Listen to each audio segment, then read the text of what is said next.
Welcome to the Value Innovation Pricing Vodcast, where we put value at the core of every conversation. I'm your host, Karen Chiang, Chief Value Officer at Ibbaka, where we believe that value isn't just a buzzword, it's the secret sauce that drives growth for sales, higher valuations, innovations, and customer success. I'm so excited today as I have Augustin Manchon. Augustin is the founder and CEO of Manchon and Company, a premier consulting firm dedicated to building internal pricing capabilities for companies of all sizes, from Fortune 500 giants to innovative startups and private equity portfolio companies.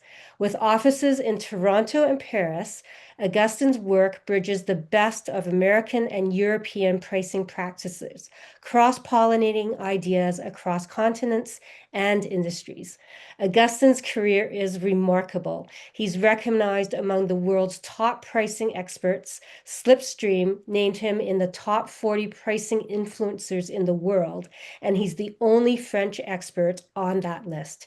He created and led the global customer value practice at Deloitte, founded the global pricing practice at Accenture, and advised CEOs and boards across 12 industries, helping organizations reverse margin declines, institutionalizing pricing excellence, and driving measurable EBITDA growth. Augustin is also MIT certified in AI for business strategy and is a sought-after speaker and thought leader at the intersection of AI, pricing, and value creation. Augustin, thank you for agreeing to chat with me today. Let's get started. All Perhaps you right, can just, I'm ready. okay, let's go. What does value mean in your world, and what impact have you seen across the diverse industries that you've worked in? All right. So first of all, let me say that my career, my life, and the whole discussion about value are very much related. I actually my entire career has been dedicated to value. What I could say is that my first half was about creation of value, as you pointed out at Deloitte with that global role, and it was about expanding, creating, innovating, but without caring too much about the value, the price, and the extraction. And the second half of my life has been, shifting to extracting that value, making it profitable, making it sustainable.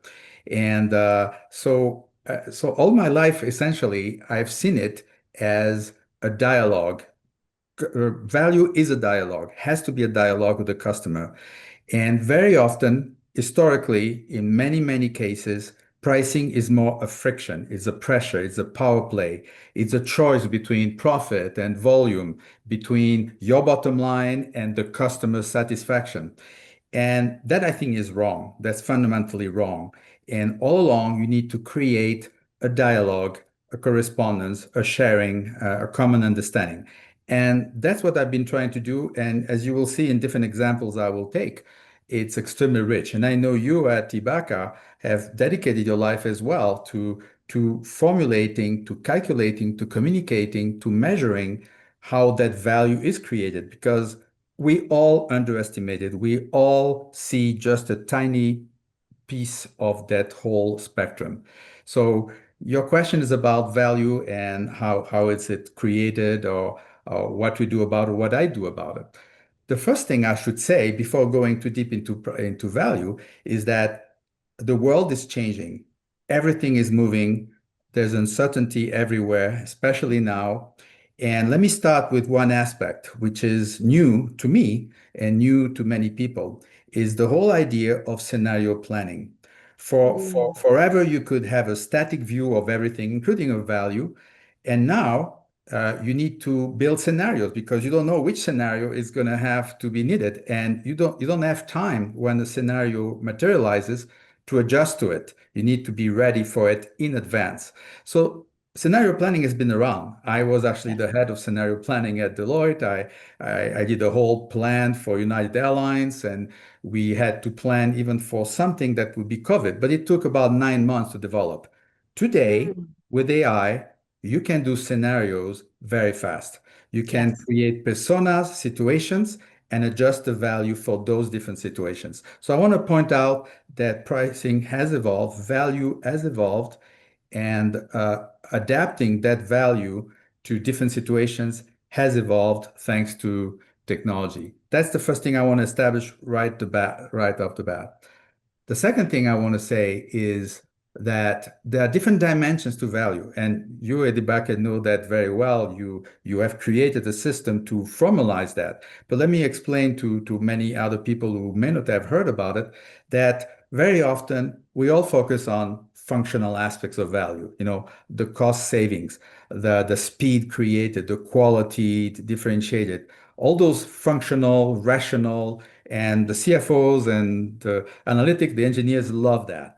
However, what's underestimated, the things that are a little less easy to measure, like emotional value, like Mhm. social value, like the status, like the identity. Mhm. And I love that space because it doesn't fit in the box, it doesn't fit in the formula necessarily, although you can measure it and it can go quite powerfully. I know that for a fact, for example, because as you know, I've been publishing on LinkedIn quite a bit lately. Yes. And the topic that I got the most reading for was actually when I gone deeper into the definition of luxury. I wrote about Yes. LVMH versus Hermes, as you know, you read that. I read that. 55,000 people read it and 400 requests for information and all that. And what I did was to say, yes, there's luxury. Yes, there is high end. Yes, there is premium. But what if you focus more on identity or personalization or volume or more sustaining and discipline? There are different ways. All of those are quote unquote soft.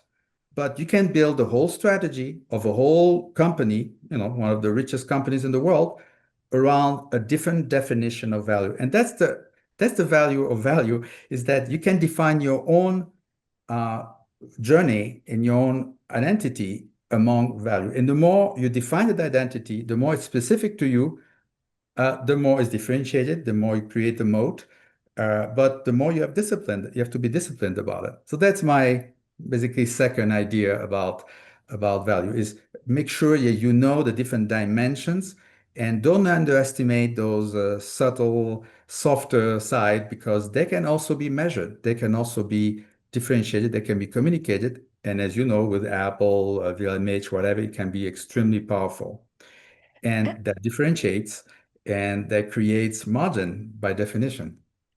And Augustin, I really love those 2 points, and I'm sure you have more points to share, but I just want to comment on the first two. So the number one point you mentioned is scenario planning. And I Yes. love that because I too, um, at Ibbaka, we have done scenario planning for our pricing because we have to sort of be prepared to sort of look at the different types of impacts which will have effect on the scaling. And you're absolutely right. With the advent of AI now, we can do scenario planning much, much faster.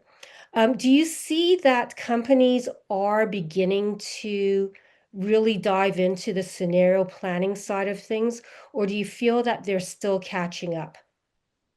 To be fair, it's a little bit like pricing.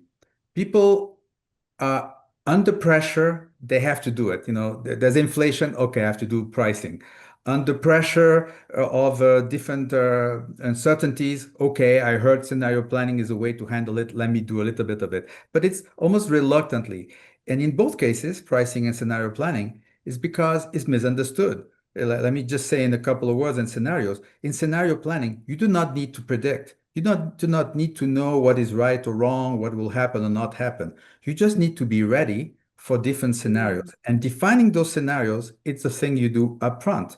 Mhm. Even if it's in the case of United Airlines, for example, a COVID-like scenario was rejected by everybody at United Airlines. There were Mhm. 20 executives, nobody wanted to do it. I forced it, I said, even if it's 3% possibility, let's study it because by studying it, you get ready for many other things. You can be ready for different scenarios. And maybe if there are commonalities among the scenarios, then let's do it. And that's exactly what happened. So that 3% scenario helped be more ready, more robust about the rest. So to answer your question, I think people do not quite understand what scenario planning is. They think it's a major thing when you Yes. have time, and now I don't have time. Well, you could, it's true, scenario planning took months, sometimes weeks to do, but now it can take literally days or That's hours right. if you do it right. Now, as usual in AI, the more smart, the more intelligent, the more thoughtful you are, the more you can use AI. If you use it silly in a silly way, tell me the most likely scenario. That's not scenario planning. Even Hmm. optimistic and pessimistic, that's not enough.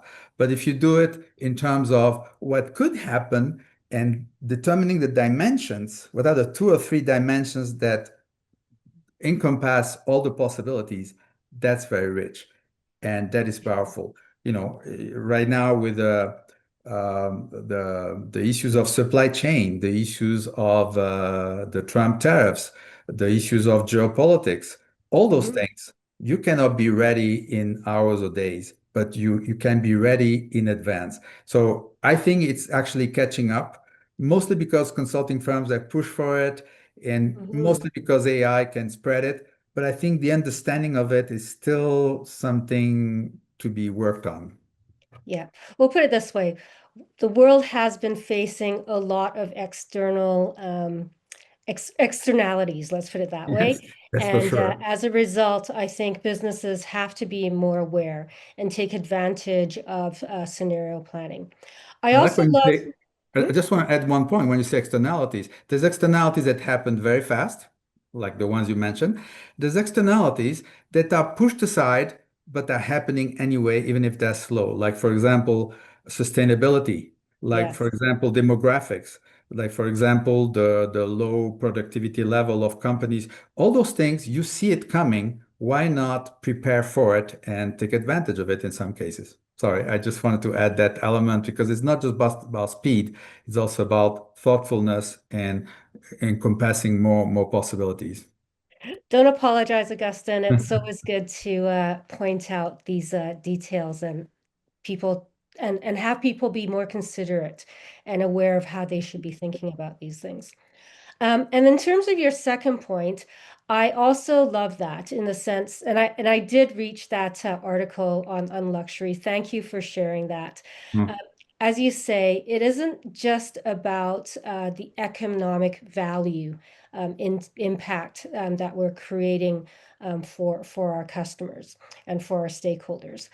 It is really about, as you say, the other things. People do buy on emotions. And here at Ibbaka, as you know, we do look at that and we've sort of applied it to Maslow's hierarchy of needs.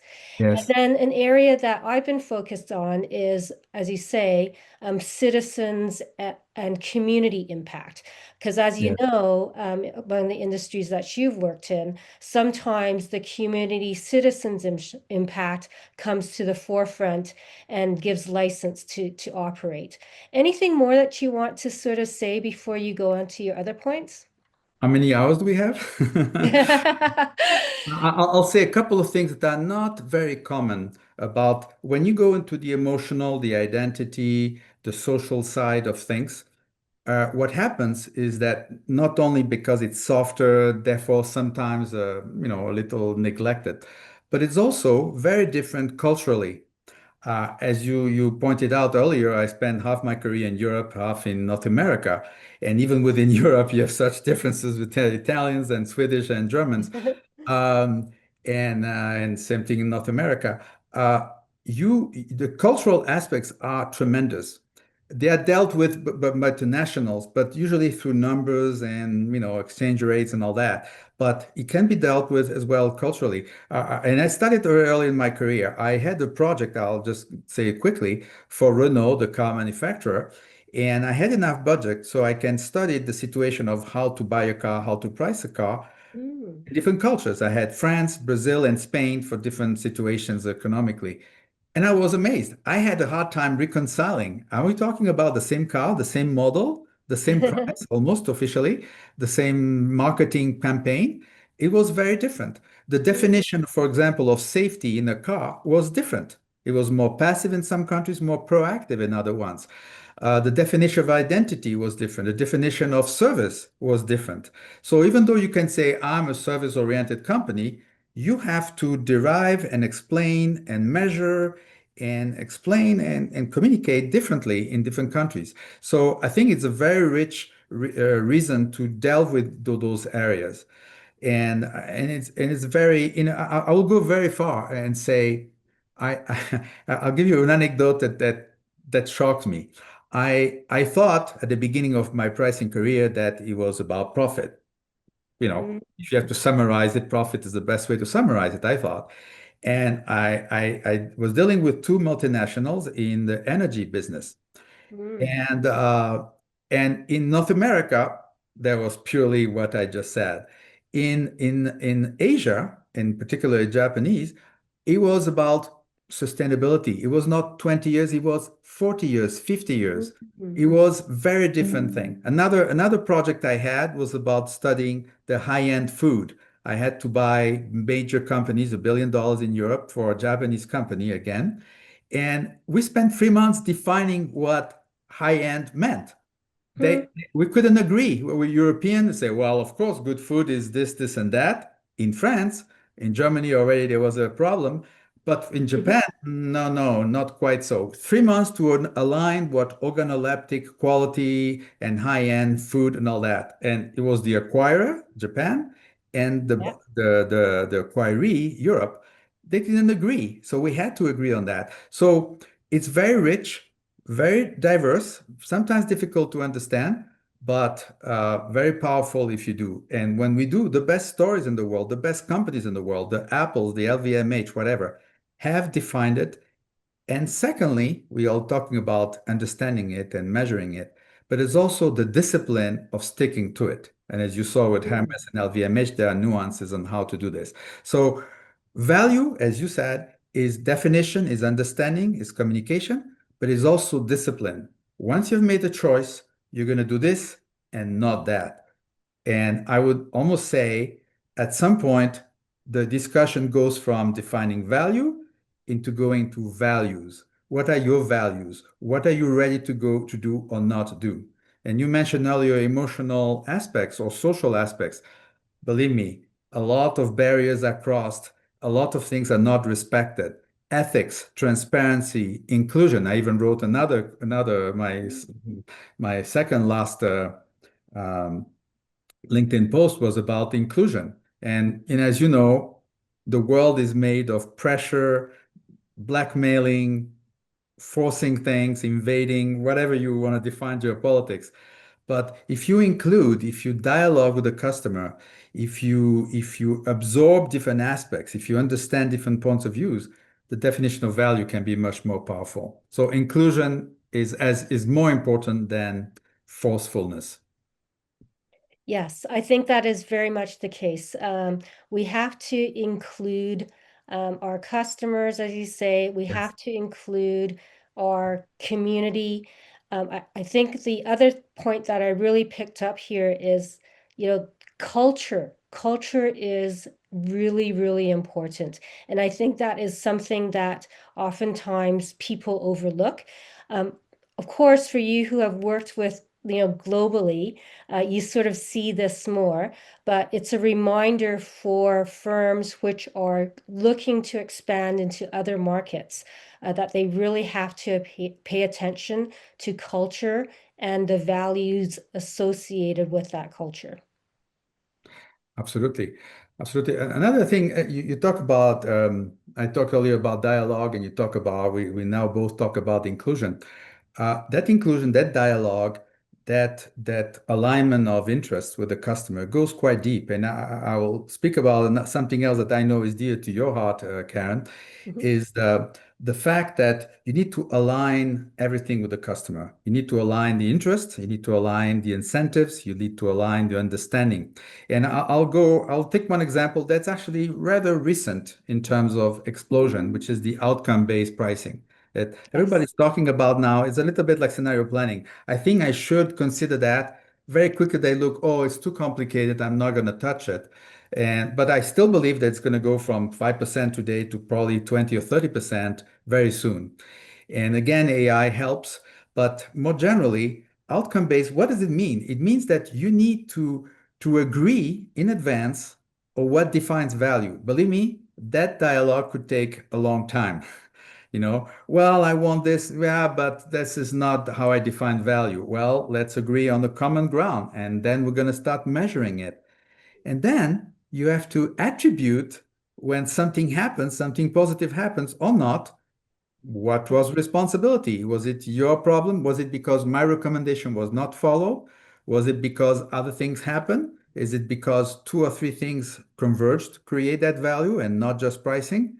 It's Hmm. not easy. And it also means transparency. It also means that with a customer, you have to agree on sharing information. How do you That's know right. you created value if the customer doesn't tell you or hides information from you? So all of a sudden, you are almost forced to have not just a dialogue, but really transparency and trust with the customer on the long run. Think about the change versus in the past was in technology when it was sold, software was sold as a license and some maintenance now and then, 20% will deal with it. Now it's SaaS, and now it's outcome based. Now it's shared. Yeah. If our destinies are linked together, so, Yes. and AI forces that because now you can take into account more aspects. Maybe data can be analyzed faster and more transparently and more globally and more inclusively than before. So everything is accelerated. Everything you have been doing, Karen and Stephen, for many years is now, I think, taking a high speed. Hmm. Yes, that's so true. I think with AI, we are able to, deliver much faster because, AI can sort of help us with some of the analysis and repeatability of tasks. However, as you and I know, we still have to frame it properly with our expertise Yes, and our, experience from what we've learned from other cases so that we can really critically look at the what AI is generating.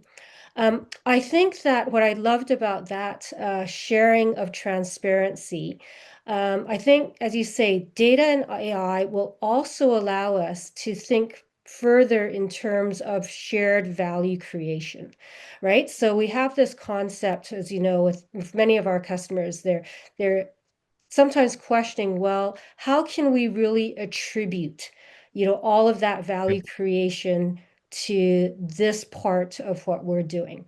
And I think that is a valid question, right? Because sometimes there has to be that shared attribution. In addition, you talked a little bit about that transparency of what's not working. And I think the other tip that we have for, people who are listening is that yes, we often talk about the positive value drivers, but we should be very well aware of the negative value drivers, right? And those negative value drivers have to be made absolutely. transparent and should be communicated well, because of course, when we look at value, the overall value should, of course, easily trump the negative value drivers. Absolutely. I will add something that's underestimated as well or underunderstood, and that has to do with behavioral economics. All those cognitive biases that some of them are known, some of them are abused or really much manipulated. But some of them are really virtuous if they're used carefully. So, for example, you talk about negative attributes, negative value. Uh, One thing I discovered again through studying behavioral economics was that something that's expressed as a positive or something that's expressed the same way, same quantity, same objective value as a reduction of something negative doesn't have the same perception. So, for example, in insurance, some advertisement is based on reducing something negative that's That's perceived, right. is been measured about 3 to 4, sometimes 5 times better, more than the equivalent expressed as, yes, it's nice, it's going to be better, it's going to be whatever. No, we reduce the rate of failure, we reduce the fraud, we reduce the risk, we reduce, and we can measure that. And that is a huge impact. It can be abused, but it can also be used. So there's an example of mixing the science of behavioral economics with the foundation of value communication and value enhancement. Thank you, Augustin. So I'm going to sort of transition a little bit. I mean, you've already introduced a lot in terms of what is new. You talked about outcomes-based pricing, and you and I share that very same perspective that value, of course, has to be coming first, and you have to do value-based in order to get to outcomes-based pricing. Yes. But what else is new in terms of innovations or things that are really shaking up value and pricing aside from AI? Well, so many things. I'll pick two or three only quickly. Mhm. First of all, uh, we talked about speed already with Yes. AI and scenario planning and other ways that speed and uncertainty and the scenarios that you need to direct. But speed also happens in another field, which is the whole world of dynamic pricing. We all know it. We know that there are Mhm. some downsides of it, some spectacular extremes of dynamic pricing, concert tickets, Uber Yes. surge prices, airline prices differentiated by customers in the same airline, the same flight. All that we know that. But the reality is that this is spreading. This is spreading across industries.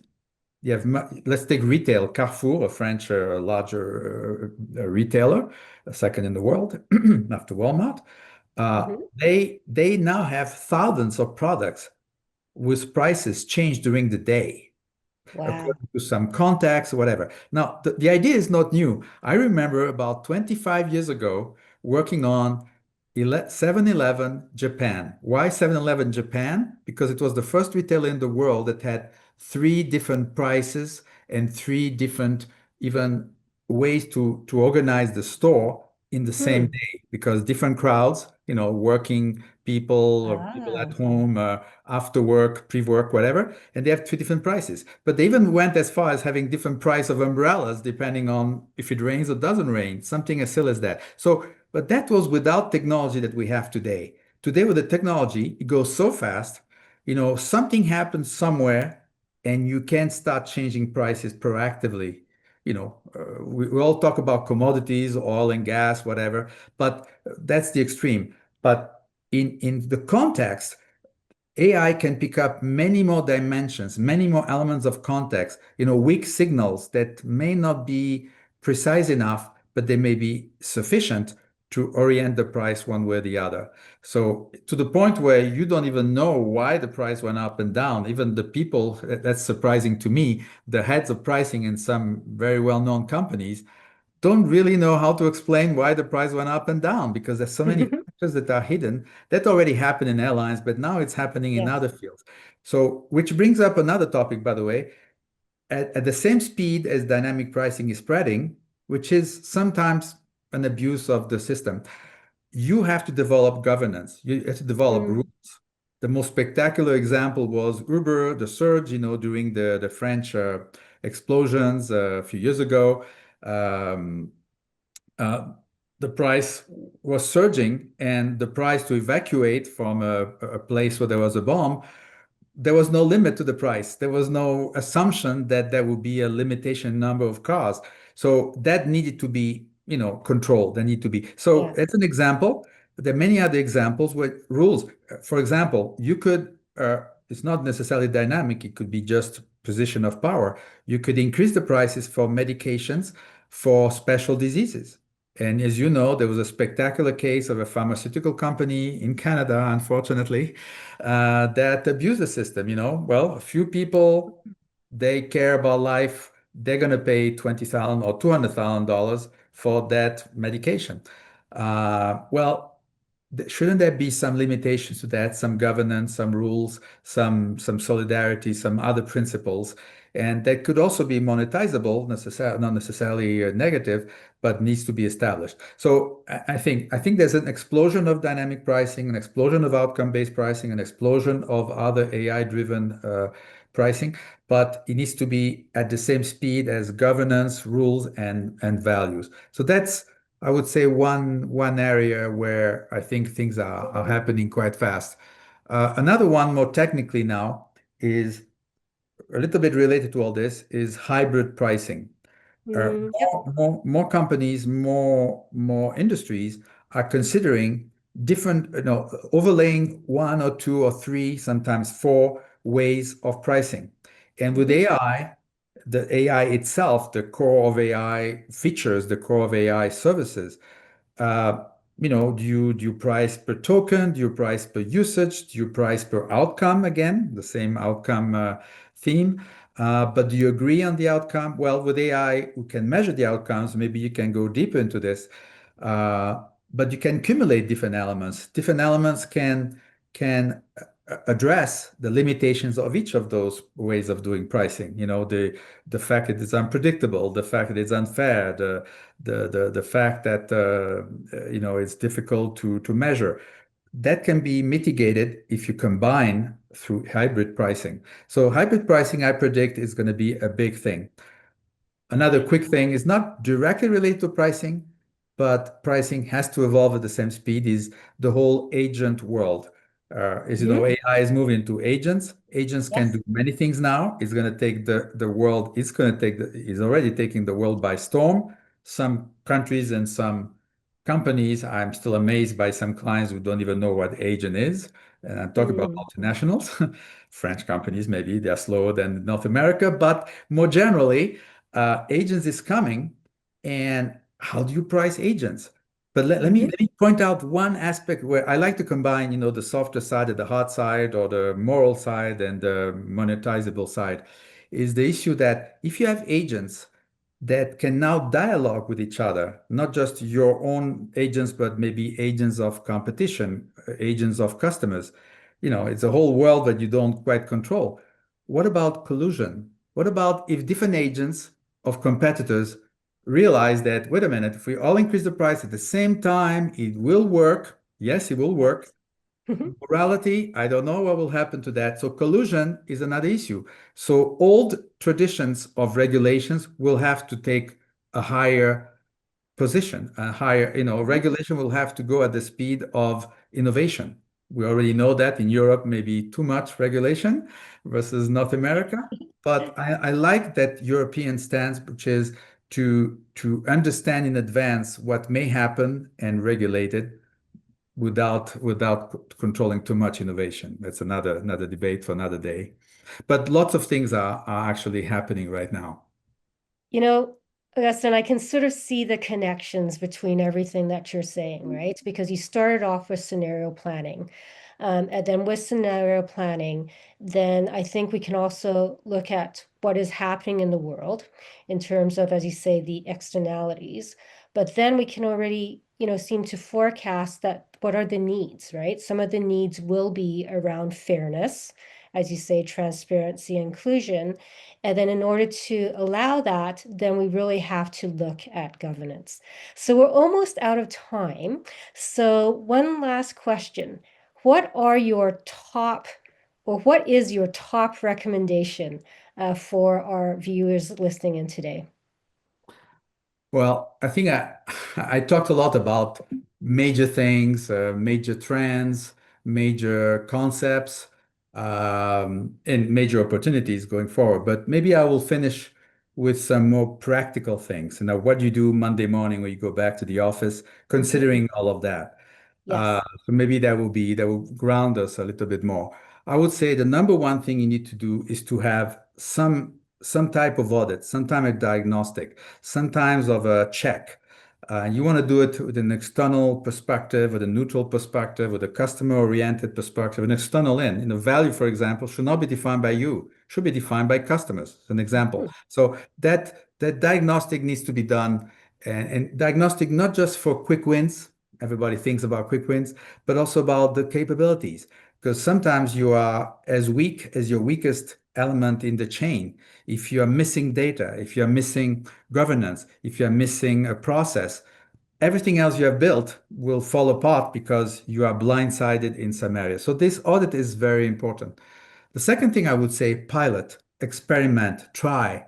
Outcome based might sound might sound too big or too revolutionary. Well, you know what? Take a product, take an area, take a segment, take a region, and experiment with it and start learning as you go. Learn about AI, learn about outcome-based pricing, and do all that. The third thing I would say, and it's very important, and by the way, for the last 25 years, all my projects, all the hundreds of projects have all included that, and that's have to do with governance, is make sure you create a pricing committee or pricing council, if you prefer to call it that way, Mhm. that represents different functions, the different perspectives in the company, and combine all that, usually under the management of the CEO, but have everybody participate democratically.